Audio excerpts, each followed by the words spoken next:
The Caldwell Center, where Dion just was chosen for this art contest specifically after it hosted an Islamic conference in January. Since last night, several North Texas Muslim groups have condemned the shooting. Fox 4's Deanna Zoga talked to the organizations that insist the violence is much more insulting to their faith than any cartoons. Deanna. Well, Steve, Garland police say they don't know if the gunmen said anything before the attack, just saying it was clear the men were there to shoot.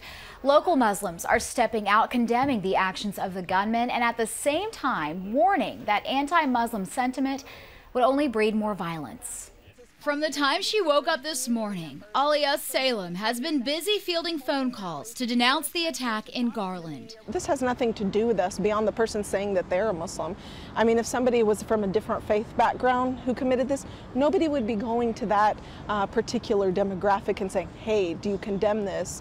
As the executive director of the North Texas chapter of the Council on American Islamic Relations, it's exactly what she's doing. From an aspect of community, we condemn it. It's a no-brainer. And other Muslim groups have been eager to offer similar public condemnations not long after the shooting.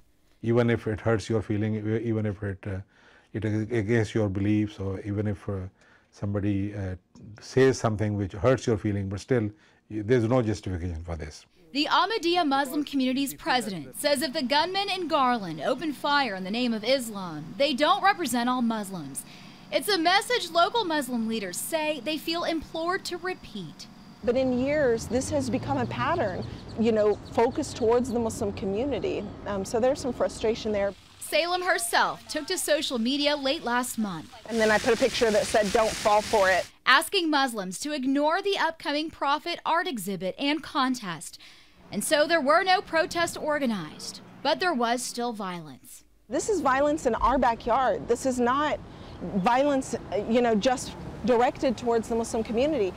A member of, some faith tradition doing his job as a security guard was shot and injured. So it's not, he was there to deal with an event, but this is affecting all of us. And thank God that it wasn't worse than it was.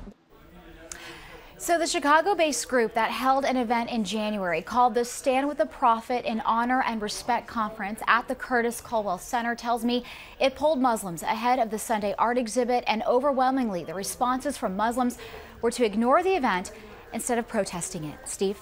Okay, Deanna Zoga, thank you.